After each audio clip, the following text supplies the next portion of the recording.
கொஞ்ச நாளைக்கு முன்னாடி என்னுடைய நந்தா ப்ரோ ஒரு டைமர் பிளக் அன்பாக்ஸ் பண்ணி ஒரு வீடியோ போட்டிருப்பாரு. அந்த வீடியோ நான் பார்க்கும்போது எனக்கும் இது மாதிரி ஒரு டைமர் பிளக் மேக் பண்ணணும்னு சொல்லிட்டு தோணிட்டே இருந்துச்சு. அப்படி நான் மேக் பண்ண டைமர் பிளக் தான் இந்த ஒரு டைமர் பிளக். ஏன்னா இந்த வீடியோ நான் ஷார்ட்ஸாக மேக் பண்ணி போகும்போது நிறைய பேர் கேட்ட ஒரே கேள்வி, ப்ரோ நீங்கள் எப்படி பண்ணீங்க சொல்லிட்டு தான். அதனால இது லாங் ஃபார்ம் வீடியோ நீங்களும் கேட்டிருந்தீங்க.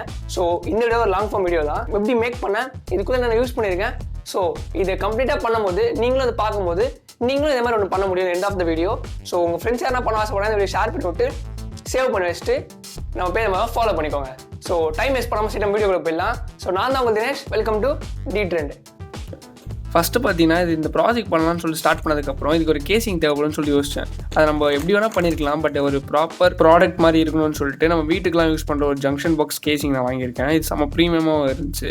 ஸோ அதுக்கப்புறம் பார்த்தீங்கன்னா இதுக்கு ஒரு மைக்ரோ கண்ட்ரோல் யூஸ் பண்ணியிருக்கேன், ESP32, அப்புறம் ஒரு 5 volt ரிலே மாடியூல், அப்புறம் வந்து ஒரு 2 pin பேட்டரி ஹோல்டர். இந்த IoT பேஸ்டு டைமர் ப்ளக் பண்ணுறதுக்கு ஒரு சின்ன ப்ளக் மாதிரி தேவைப்படும். ஸோ அதனால் இந்த கேசிங்கில் வந்து அழகாக ஃபிக்ஸ் பண்ணிக்கிறேன். செகண்ட் டேரெக்டாக ஆர்டர் கனெக்ஷன் போகிறதுக்கு முன்னாடி சாஃப்ட்வேர் என்னென்ன பண்ணணும்னு சொல்லிடுறேன். ஃபஸ்ட்டு பார்த்தீங்கன்னா ஆர்டினோ ஐடின்னு சொல்லுவாங்க, இன்டெகிரேட்டட் டெவலப்மெண்ட் என்விரான்மெண்ட். அதில் தான் வந்து நம்ம கிட்ட இருக்க ப்ரோக்ராம் இந்த சாஃப்ட்வேரில் என்டர் பண்ணி அதை வந்து நம்ம மைக்ரோ கண்ட்ரோலுக்கு அப்லோட் பண்ண முடியும். இதில் கனெக்ஷன்ஸ் பார்த்தீங்கன்னா ரிலேல 3 பின் இருக்கும். VCC கிரவுண்ட் இன்னுன்னு சொல்லிட்டு VCC கிரவுண்டு வந்து ESP32 இருக்க V3 கிரவுண்டில் கனெக்ட் பண்ணிக்கணும். அப்புறம் சிக்னல் பின்னை பார்த்தீங்கன்னா D5 கனெக்ட் பண்ணிக்கணும். அது மட்டும் இல்லாமல் இன்னொரு முக்கியமான விஷயம் என்னன்னா, நம்ம ESP32 பவர் அப் பண்ணுறதுக்கு 5 volt தேவைப்படும். பட் என்கிட்ட ஒரே ஒரு single lithium and battery 3.7 volt மட்டும்தான் இருக்குது. ஸோ அதனால் நான் என்ன பண்ணேன்னா, பேட்டரியிலேருந்து வர அவுட்புட்டை திருப்பி போயிட்டு பக் பூஸ்ட் கன்வெர்ட்டர் கொடுத்து 3.7 volt 5 volt கன்வெர்ட் பண்ணிட்டேன். கன்வெர்ட் பண்ண வோல்டேஜ் எடுத்துட்டு போயிட்டு ESP32 இருக்க Vin கிரவுண்ட்லயும் பவர் அப் பண்ணிட்டேன். அவ்வளவுதான், 80 to 90% வந்து கம்ப்ளீட்டா முடிஞ்சிச்சு. இன்னும் வந்து AC வோல்டேஜ் சுவிட்சிங் பண்றதுக்கு ரிலே கிட்ட கனெக்ஷன் கொடுக்கணும். அதுக்கு முன்னாடி இது ஒர்க் ஆகுதான்னு சொல்லி செக் பண்றதுக்கு நம்ம ப்ரோக்ராம் அப்லோட் பண்ணும்போது ஒரு IP அட்ரஸ் கிடைக்கும். அந்த IP அட்ரஸை நீங்க எதனா யூஸ் பண்ற வெப் ப்ரௌசர்ல போடும்போது உங்களுக்கு இந்த மாதிரி ஒரு டேஷ்போர்ட் கிரியேட் ஆகும். அதில் நீங்க எதனா ஒரு டைமர் செட் பண்ணிட்டு இது ஒர்க் ஆகுதா ஒர்க் ஆகலையான்னு சொல்லி செக் பண்ணிக்க முடியும். இப்போ நான் 5 seconds வந்து டைமர் செட் பண்ணிருக்கேன். ஆன் பண்ணதுக்கு அப்புறம் ஒரு 5 seconds கழிச்சு அதே சுவிட்ச் ஆஃப் ஆயிடும்.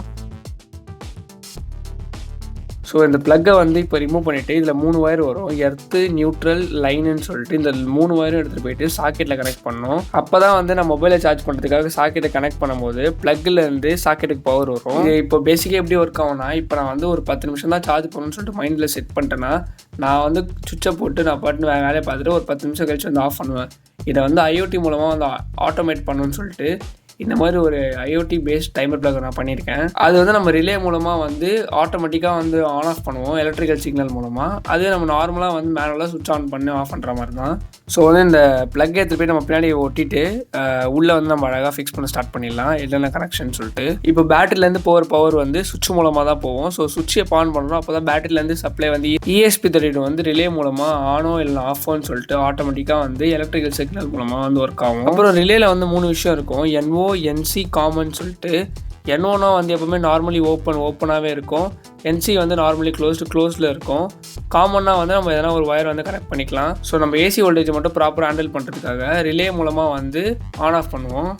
2 wire மட்டும் எடுத்துகிட்டு போயிட்டு நார்மலி ஓப்பன்லையும் காமன்லையும் கொடுத்துட்டு எப்போ சிக்னல் வருதோ அப்போ மட்டும் நார்மலி க்ளோஸ் ஆகிட்டு ஆன் ஆஃப் பண்ணிடும். இதுதான் வந்து ஒரு பேசிக்கான காமன் விஷயம். எல்லா ரிலேலையும் இப்படி தான் ஒர்க் ஆகும். எந்த இண்டஸ்ட்ரிக்கு போனாலும் எந்த ரிலே பார்த்தீங்கனாலும் இந்த மாதிரி தான் ஒர்க் ஆகும். அதனால தான் வந்து இதோட பேர் வந்து எலக்ட்ரோ மெக்கானிக்கல் சுவிட்ச் சொல்லுவாங்க.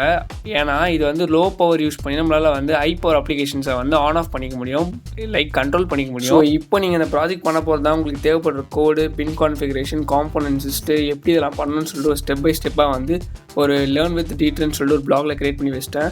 அது லிங்க் வந்து டிஸ்கிரிப்ஷனில் கொடுத்துட்றேன். நீங்கள் கவலையப்பட தேவையில்ல, இந்த லிங்க்கை யூஸ் பண்ணி இந்த வெப்சைட் யூஸ் பண்ணி நீங்கள் அது அழகாக இந்த ப்ராஜெக்ட் பண்ணி முடிக்க முடியும். ஸோ இது வந்து எந்த ஒரு ஷார்ட் சர்க்கிட்டும் ஆகாத மாதிரி க்ளூகன்லாம் போட்டு ப்ராப்பராக வந்து இன்சுலேட் பண்ணிட்டு உள்ளே வந்து ஃபிக்ஸ் பண்ணிட்டு டைட் பண்ணி க்ளோஸ் பண்ணிக்கலாம். எதனா ஒரு ஃபியூச்சரில் சேஞ்சஸ் பண்ணமோ இல்லை அப்கிரேட் பண்ணணும்னால கூட நம்மளை வந்து ஓப்பன் பண்ணி அழகாக நம்ம ப்ரோக்ராம் இன்சர்ட் பண்ணி அழகாக அப்டேட் பண்ணிக்கலாம். ஸோ இப்போ கம்ப்ளீட்டாக அதை ஃபிக்ஸ் பண்ணிட்டேன். இதுக்கப்புறம் இது எப்படி ஒர்க் ஆகும்னு சொல்லிட்டு நான் காமிக்கிறேன். இப்போ நம்ம இந்த சுவிட்ச் ஆன் பண்ணும்போது ESP32 வந்து ஆன் ஆகிடும். ஸோ வந்து நம்ம அந்த ப்ளக்கில் வந்து அழகாக கனெக்ட் பண்ணிட்டு வைஃபை கூட கனெக்ட் பண்ணிட்டிங்கன்னா நம்ம எப்போ இந்த டைமர் செட் பண்ணுறோமோ அதுக்கேற்ற மாதிரி ஆன் ஆகிட்டு அந்த டைமரில் வந்து ஆட்டோமேட்டிக்காக கட் ஆஃப் ஆகிடும். இப்போ நான் டைமரில் வந்து ஒரு 1 hour செட் பண்ணிக்கலாம், 2 hours செட் பண்ணிக்கலாம், 5 minutes செட் பண்ணிக்கலாம், ஒரு 1 minute, 1 second, 5 seconds கூட செட் பண்ணிக்கலாம். 5 seconds செட் பண்ணிங்கன்னா 0 to 5 வரைக்கும் செட் ஆகிட்டு எப்போ வந்து அது முடியுதோ ஆட்டோமேட்டிக்காக கட் ஆஃப் ஆகிடும். ஸோ அந்த மாதிரி நம்ம வந்து நம்பர் ஆஃப் விஷயத்தை வந்து நம்ம பண்ணிக்க முடியும். ஸோ பழைய பேட்டரிஸ்லாம் வந்து உங்கள் வீட்டில் இருந்துச்சுன்னா ட்ரிம்மர் ஹெட்செட்லாம் வந்து பேட்டரி போகிற தொல்லை உங்களுக்கு இருக்குது, ஓவர் சார்ஜ் ஆகிறதுனால. அப்போல்லாம் உங்களுக்கு ஒரு இஷ்யூ இருந்துச்சுன்னா இந்த மாதிரி டைமர் பிளக் நீங்களே பண்ணி டைமர் மட்டும் செட் பண்ணிட்டா போதும். எப்போ டைமர் ஆன் ஆகுதோ அதுக்கேற்ற மாதிரி நீங்கள் செட் பண்ணுறது மூலமாக ஆட்டோமேட்டிக்காக கட் ஆஃப் ஆகிட்டு உங்கள் பேட்டரிஸ்லாம் சேவ் பண்ண ஸ்டார்ட் பண்ணுறோம். ஸோ இது வந்து ஆக்சுவலாக ஒரு நல்ல ப்ராடக்ட். ஆன்லைனில் நீங்கள் பர்ச்சேஸ் பண்ணிக்கலாம். ஒரு 700, 800, 1000, 2000 கூட இருக்குது. பட் நீங்கள் இதை பண்ணி நீங்கள் அதை எக்ஸ்பீரியன்ஸ் பண்ணும்போது வேறு லெவலில் இருக்கும் அந்த ஃபீலிங்ஸு. அது மட்டும் இல்லாமல் காலேஜ் ப்ராஜெக்ட்ஸ்க்கு, ஸ்கூல் சயின்ஸ் எக்ஸிபிஷன் கூட இந்த ப்ராஜெக்ட் பண்ணலாம். நீங்கள் இந்த வீடியோலாம் கம்ப்ளீட்டாக பார்த்துருப்பீங்கன்னு நினைக்கிறேன். இந்த வீடியோ பார்த்து முடிச்சதுக்கப்புறம் நீங்களே இந்த ப்ராஜெக்ட் பண்ண முடியும். பட் உங்களுக்கு என்ன டவுட்ஸ் இருந்தால் கமெண்ட் செக்ஷனில் கேளுங்க, நான் எல்லாருக்கும் ரிப்ளை பண்ணுறேன். ஸோ இந்த வீடியோ மிஸ் பண்ணாமல் இருக்கேன், உங்கள் ஃப்ரெண்ட்ஸுக்கு ஷேர் பண்ணி விட்டு நம்ம பேர் ஃபாலோ பண்ணி வச்சுக்கோங்க. See you again later.